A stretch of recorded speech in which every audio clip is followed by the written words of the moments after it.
Give me a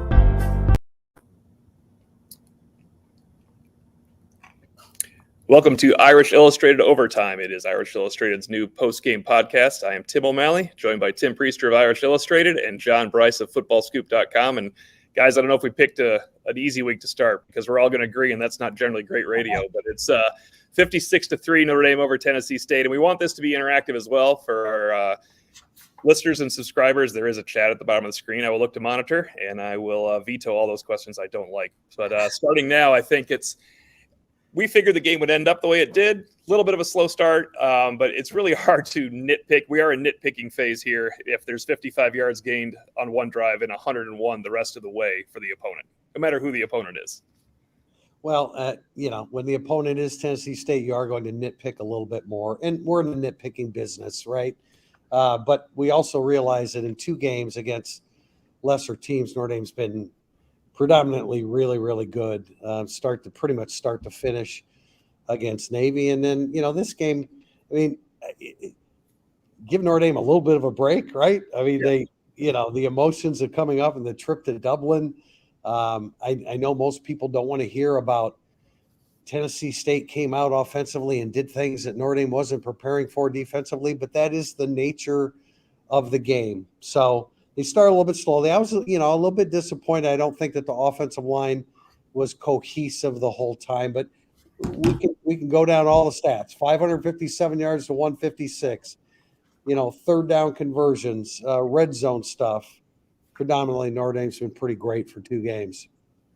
Yeah, and we didn't make this note on the post-game instant analysis, but I wanted to make it, guys. That's now 9 first-half touchdowns in two games. That's I don't care who your opposition is. That's really freaking good. That's really freaking efficient. It was a perfect 4 for 4 last week in Dublin against Navy. I think maybe it was 5 for 6 today. I need to double check that. But look, you're talking 9 touchdowns in the first halves of two games when there were months last year where it felt like Notre Dame might not score 9 touchdowns in an entire month. So really, really pleased with what I saw from Notre Dame today. As you guys know, I've harped on this throughout the week. Thrilled to see Angeli get basically the entire second half and some valuable snaps for Kenny Minchie just to let him get that experience. 2-0 as I look around and watch other college football and get to do this show with you guys, which is awesome, and prepare for the Football Scoop podcast on Sunday. There are a lot of teams not handling business the way Notre Dame is handling business. And you still only got a second-year head coach who's not just in his second year at Notre Dame, but he's his second-year head coach ever. And then you've just got this team handling business, loving one another, playing well for one another, and being really, really mature. I continue to be very impressed with Notre Dame without saying I'm drinking any leprechaun Kool-Aid or anything like this. I love what Notre Dame's doing. If you want to have some Kool-Aid now, John, it's late enough if you want a little Kool-Aid now to sip in the side glass for yourself. I do have some Waterloo cherry limeade ad. No, not really an ad. I just thought I would share that. So, there is one thing I want to take away from this, because all preseason and prior to these first two games, we said, what's a good sign going forward? What will make you change your mind about this team going forward? And it's not that I'm changing my mind, but they have established Jeremiah Love. They have established Jadarian Price in a very limited role, probably to protect him, but he has scored 2 big touchdowns in 2 games. 7 different offensive players scored today. I don't think it's a big deal that Clarence Lewis, as he said, caught one they threw right at me because of pressure, but good teams also score defensive touchdowns in these blowouts. I think the depth they're showing is something that does carry forward as they go into NC State and when it gets a little harder. Yeah, I realize that they haven't played an FCS team before, but, Marcus Freeman accomplished something in the last game, but especially in this game that Brian Kelly had difficulty doing, and that was getting these guys in the game and giving them real live experience and some legitimate snaps. I thought it was not only did you get Angeli in the game, and he played extensively, and he had great numbers, as we talked about all the quarterbacks playing really well, but he did it with the first team. Rarely are they afforded that opportunity where the backup quarterback can play with the number one offensive line. And again, I don't think the offensive line, I'm looking forward to, we're on the 9th floor of Notre Dame Stadium. And for me to track everything that's going on statistically and to see exactly what's happening in the trenches, it's just unrealistic. So I want to see exactly what happened, but I suspect that there were moments when the young offensive guards weren't as efficient as they were last week. So, JB, I'm interested in what you think. Where do you see the shortcomings with this team? Because we're talking about playing Navy and Tennessee State. Now we're going to go to Raleigh next week, and certainly NC State didn't play a real quality game Thursday night. What concerns do you have as the competition significantly picks up? Whether NC State's a really good team or not, or just an average team, the competition is still going to pick up significantly. Yeah, I really appreciate you asking that, Tim. And it's funny you bring up NC State. Without peeking ahead, that's a game I did want to address, a team that I did want to address. I was able to text and talk with a couple of different ACC coaches Thursday night, some other people here close to the program as well. And watching that NC State team, look, they look solid. They're always very fundamentally solid under Dave Doran, and they always just sort of have their identity. But I thought that they looked so very ordinary from an athleticism standpoint. And I thought that was significant.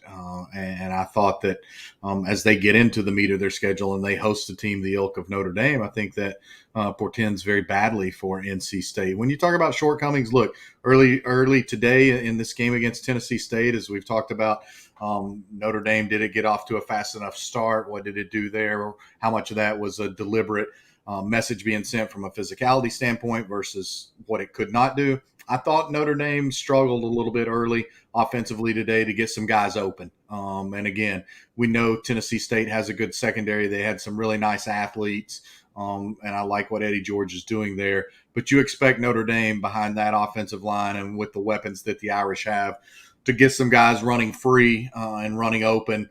And I counted that, and you'll see it on the replay. I watched it on a couple of replays when I would go back and watch plays again.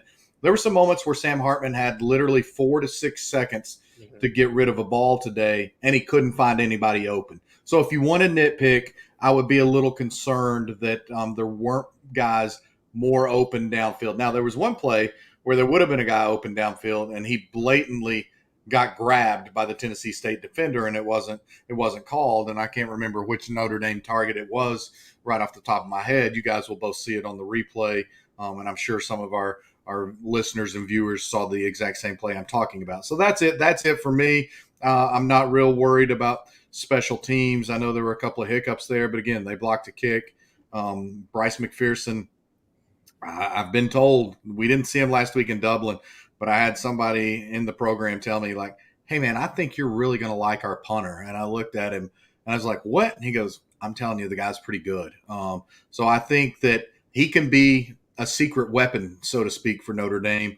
We've not had to see him yet. That's great news for Notre Dame, not in a significant situation. But as you nitpick, those are the elements for me. And those are some things that I continue to be very pleased with. Pretty sure I wanted to get into one thing because there's a question from Corey Dean. You did have a phone call with an official. Is the targeting, he considered it a non-call? It was the correct call, possibly. I am sure Notre Dame is going to appeal because Marcus Freeman was upset about it post-game, and he's going to appeal, I think, just to protect his player would be the situation there. Yeah, we exchanged texts, and he felt like first of all, he felt like the Devin Ford hit should have been targeting. Okay, which I'm not even sure. Did they look at it? I mean, I'm sure somebody up in the booth considered it, but how do you not stop action and take a look at that? And then he didn't feel like the Carter hit. Is it Carter hit or Harper? Who might? It was Antonio Carter. It's Carter. Okay, all right. I saw something about Harper, and I'm like, wait a minute, that's not right. He didn't feel that was targeting, and I did not either. And I think that I wrote about this in the snap judgments. And this is like, you can't ask the officials to, make any further judgments. What you have to have some guidelines. I understand when it's the crown of the helmet, you have to probably go by that and say crown of the helmet. But man, I don't know where defenders are supposed to hit a ball carrier when the ball carrier moves. I thought Carter could only hit about the head and shoulders. So what is he supposed to do? Not try to hit him? I don't know. I mean, should we be throwing guys out of the game on a hit that can't be avoided just by the fact that the ball carrier has shifted and the only target that the defensive player has is going to result in a targeting penalty? Guys are good, but and then the flip side of this is, it seems like we had a lot of guys going down across the country. I don't know, we didn't see all the games today, of course, but they're carting people off right and left, it seemed like, this weekend. And it's tough. It's just that, I mean, it doesn't matter whether Antonio Carter II missed the second half of the Tennessee State game, but what if it's the second half of the NC State game? Or what if it's JD Bertrand again, like last year? It's just tough. There's no easy answer to it. I just think that sometimes we go too far with this because a defensive player doesn't have any other target other than what has already been deemed to be an illegal target. We talked about trying to nitpick things, but I think it's worth noting when we say that the second team in a row came out with something, because it's Tennessee State's first game, it's something the defense hadn't seen. It might be worth noting that Notre Dame, when we're talking about guys not getting open all the time, having 4 or 5 seconds to throw, and the offensive line not totally gelling, but especially the former with the passing routes and everything, it's worth noting Notre Dame probably didn't come with everything but the kitchen sink in this offensive game plan as well when they're going in to play Tennessee State. Now, I don't think that's the case against Navy, because they could not have taken Navy likely, where no one at Notre Dame takes Navy lightly, and it shows at how well they played. But I think for Notre Dame to play what I assume will be a little different game plan, a pretty staid game plan in this game going into NC State, I think we'll see something different. And right now from Sam Hartman, 12 drives, 11 touchdowns, 1 missed field goal. It's an amazing start. And Tim, you're right. We have to couch some things for Tennessee State, but it's still a level of efficiency you can't even fathom prior at Notre Dame. And I think that's worth noting. And I want to get into your topic and JB, you talked about it as well. Notre Dame called timeout to get the ball back with 53 seconds left. And that was way too much time to give Sam Hartman. We were talking about if they did that with Drew Pine, they still would have called timeout with Drew Pine or Tyler Buckner or Ian Book. But it might have been let's try a screen, let's try a delayed draw to see if we can get 12 yards to get something going here. This was just, go ahead, Sam, take us down the field and start. Yeah, I love that. I love that move. And Priester knows this about me well. I'm a huge MLB guy, and so I'm going to extrapolate that to say I love Ron Washington sending the guys home from third for the Braves all the time. I love the teams that are aggressive and trying to steal bases. I don't think you can fully quantify, in my opinion, what it means for Marcus Freeman's players that he has that confidence on both sides of the ball. We tend to focus like he's calling these timeouts because he wants to get his offense the ball back. Well, he's calling these timeouts too because he believes in Al Golden's defense and what they're going to go out there and do. I think that's incredibly significant. I love the aggression from Marcus Freeman. He did it a time or two last year, but he's been very intentional with it in the first 2 games of this week. There's clearly a boatload of confidence that not only will Sam Hartman give you a chance to score, but there's already a very fundamental trust there saying we're going to take these timeouts, we're going to get the ball back, we're going to try to be aggressive. And also we know, or we believe, Sam Hartman will not make a catastrophic turnover. The other thing I think it points to, which I referenced with you guys, is it very clearly shows a comfort level and a trust between Marcus Freeman and his new offensive coordinator, Gerard Parker. And yeah, their friendship goes back 10, 12 years, whatever it is, but that doesn't mean anything when it's between the lines on a Saturday and it's business time. And there's a clear business trust relationship there between Marcus Freeman, Jared Parker, and it obviously trickles down to Sam Hartman. It's maybe the thing I like the most about the first 2 games, and there's been a heck of a lot to like, but I'm a huge proponent of calling those timeouts and trying to go kick somebody in the teeth and break their spirits. Yeah, I mean, it's astonishing to me how slow the game is to Sam Hartman. Yeah. Like he looks, his body language is such that, I mean, this is like another practice to him. And I guess the opponents kind of make it that way. And I realize that that's going to change, and that's why. Where was Deion Colsey today? Yeah, that's a question we didn't ask post game. Yeah, I don't. I did. Was he even? He played. He played. He's not targeted, but Okay, he wasn't targeted, and you did notice that Rico Flores.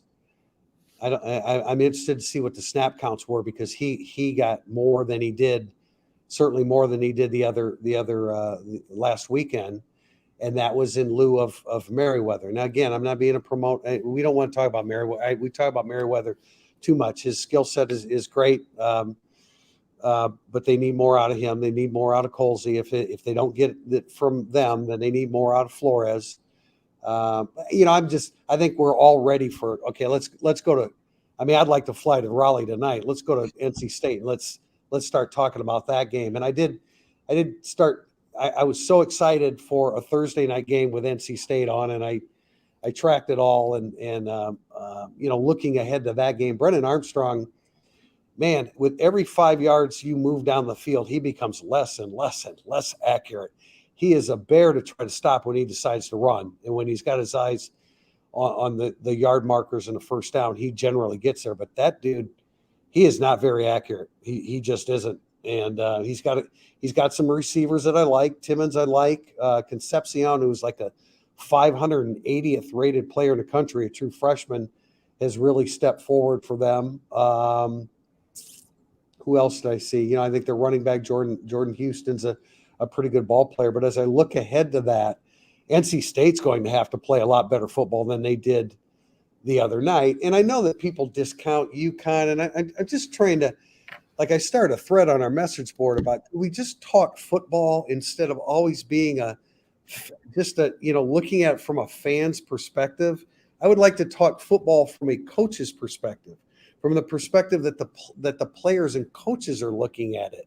Not, I don't say that Notre Dame could possibly lose to NC State. They could. They have to go on the road and play there. And so I want conversations on our message board where we're talking real life football, not I want this to happen all the time. And I think NC State is very beatable. I think Notre Dame will beat NC State, but you have to be sharp going into that place.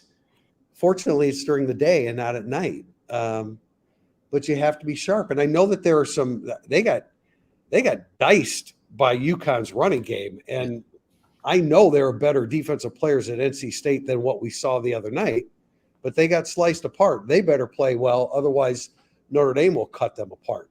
We had a couple questions, and one of them is from Bleeberg. Can we get some love for Joshua Burnham? Well, if you read the notebook, he was co-defensive player of the game. So you can get love for Joshua Burnham. He had a wonderful day. And instant analysis. I mean, Joshua Burnham is coming on strong. We need to – maybe we need to see more of him than – JJB has been somewhat of a difference maker the first two games. Maybe Burnham and get some snaps from Nano Safamensa. And I think another question is that are we concerned about the pass rush because they only got one sack? I thought quarterback very good today. Yeah, the ball came out quickly, but more important, I had 11 meaningful pass rush hurries, and then I stopped in the last. I stopped for the last obviously half quarter there.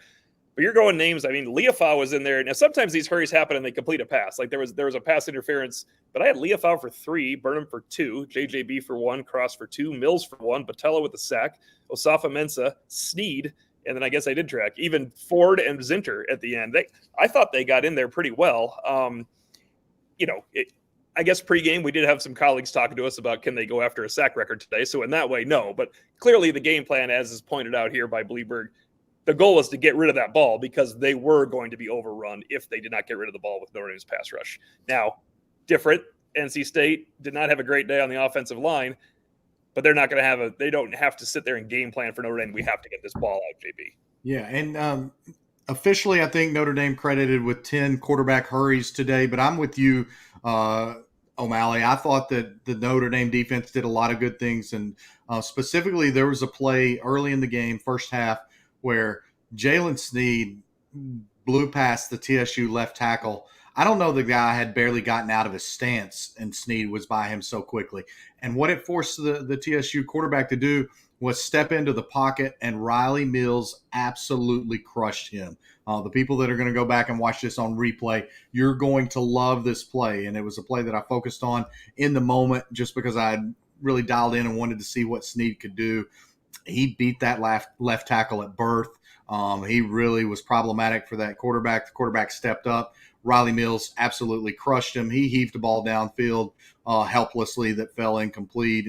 And again, Notre Dame continued to further cement its control of the game shortly thereafter. And again, let's not discount the pass rush too much yet, because Notre Dame hasn't faced a typical offense or a team that it's got its ears peeled, that Notre Dame has its ears peeled back and knows that it's in a rushing situation, in a meaningful situation in a game. Navy is Navy. They're so unique on their own. Tennessee State had some mobility at the quarterback position today, and Notre Dame was just physically dominant. And so I did see flashes of encouragement from the Notre Dame pass rush today. Yeah, Botello did actually have a say. He did have the one sack, and that was a guy that we thought would have a big. On a 3-level blitz, Tim. Did you see Xavier Watts came, J.D. Bertrand came, and it was and Leofau attacked as well. If the edge. No, that was impressive. I got to say it again. I know I'm the king of harping on stuff.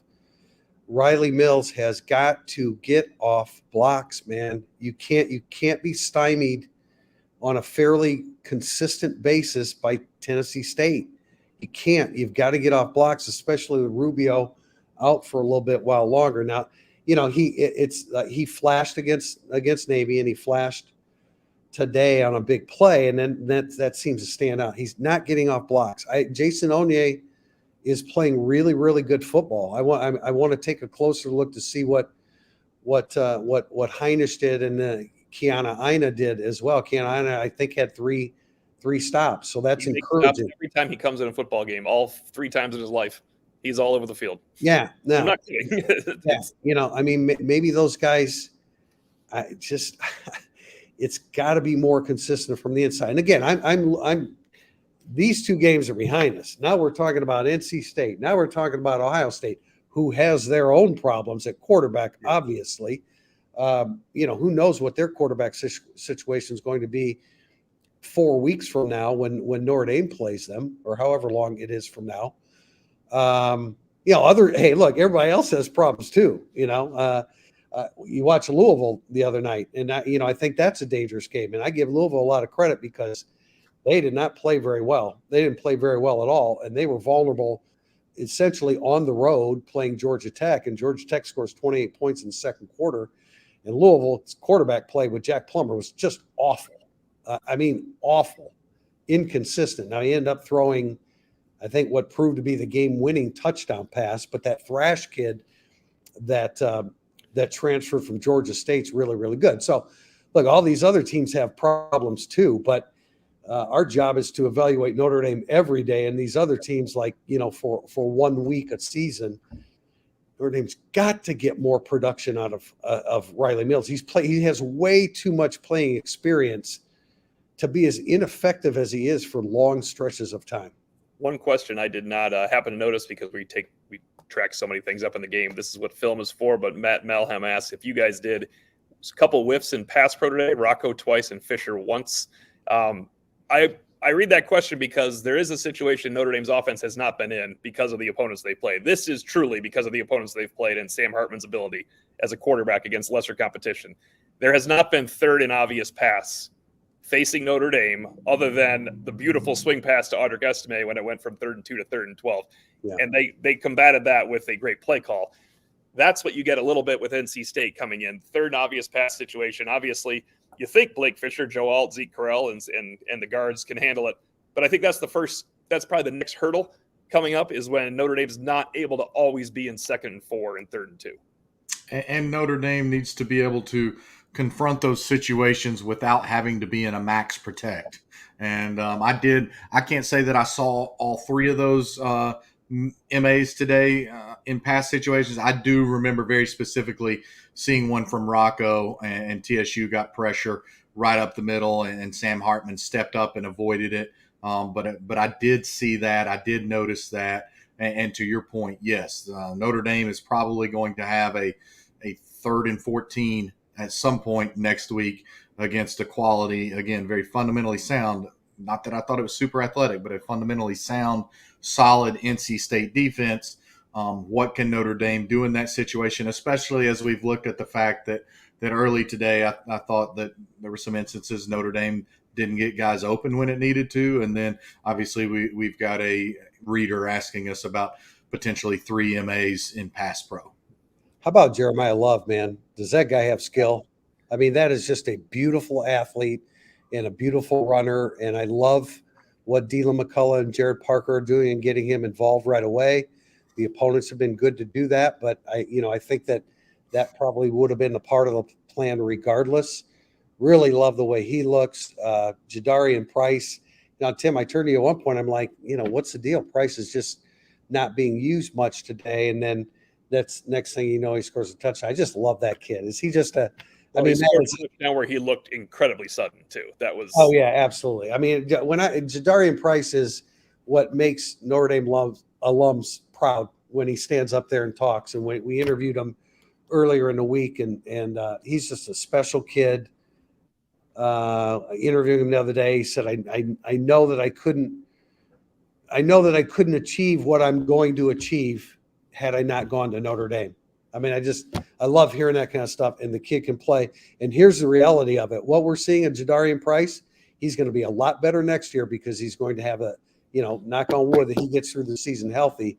Because if he can do that, get through the season, then get to the offseason, he's going to be that much more effective and explosive next year. How about Price's, what I would say, maturity beyond his years, especially considering he didn't even play a year ago because of the Achilles injury, but he goes out of his way post-game today to compliment his teammates who helped him through the rehab process and everyone whom he was able to lean on and really gain support from as he rehabbed the Achilles injury, which is one of the absolute worst to come back from. And then also, how about him unsolicited sharing that he's roommates with Steve Angeli and pointing to Steve Angeli's leadership and how much that's grown, and talking about taking us inside the huddle a little bit and saying, you know what, Angeli's an energy guy in the huddle, and he makes sure our offensive line has energy. And we've all talked about Steve Angeli got the first meaningful snaps of his career and extended play of his career today. And we're getting a peek behind the curtain from Jadarian Price, and he's telling us this guy's leading us in the huddle. That's another special element about this team that we're seeing. That's another special element that I think that the unity is real. It's not just a buzzword or a catchphrase. I know he's played 3 games, but this was Angeli's debut. His 4th game was Steve Angeli's debut. We finally got to see what he can do. And it would not have happened before we wrap this up because we're going to get an NC State a lot this week. We didn't. A lot of people spent some time wondering why the tight ends were targeted. Sam Hartman today said, we decided we could only throw to the tight ends on that touchdown drive to end the half. He got Mitchell Evans 3 times. Holden Stays a touchdown. And I want to bring that up not because Holden Stays can score a touchdown against Tennessee State, but we heard from one of our colleagues today that Holden Stays and Sam Hartman in practice are starting to develop a rapport. And I always have believed that Mitchell Evans will be a solid, not playmaking tight end, but security blanket and a guy that you can get 3 receptions in those situations for if they're taking the wide receivers out of the game. It just speaks to there are more people that can help you. And I think they'll keep building through that as the offense progresses. Yeah, really. Mitchell Evans showed today. I mean, he really did. Yeah. Certainly in that one series, a couple of those were contested. Holden Stays has a world of talent as a pass receiver. And I don't think I brought this up. It's all starting to run together because we do a instant analysis and then you write snap judgments and then we're doing this. I don't know what I said and didn't say, but the red zone, Notre Dame's defense now 5 for 5 in preventing touchdowns, and the offense now 5 for 5 in scoring touchdowns. I'm accurate in that. Am I not? Yeah. They were perfect last week, and they were again this week. And so that's significant. It's time to, I'm glad we can turn the page now. It's time to turn the page to NC State. I want to study them further. Brennan Armstrong may be inaccurate the further he goes downfield, but he's a winner. apparently really good friends with Sam Hartman, according to Sam Hartman today. So a really interesting quarterback matchup. But I'll tell you what, as much as I like Brennan Armstrong, and I've said this recently, had it not been Sam Hartman in Notre Dame, yeah, I've been very interested in Brennan Armstrong here, but I'll take Sam Hartman because his accuracy downfield is way beyond what Brennan Armstrong's is. I said that Steve Angeli started his career today. Well, I think Notre Dame's season starts this week with NC State, at least for us to really engage and not couch everything we say with the but. But this has been fun. Our first time doing Irish Illustrated Overtime for Tim Priester of Irish Illustrated and John Bryce for FootballScoop.com. We will be back tomorrow after Marcus Freeman's press conference with more instant analysis and Irish Illustrated.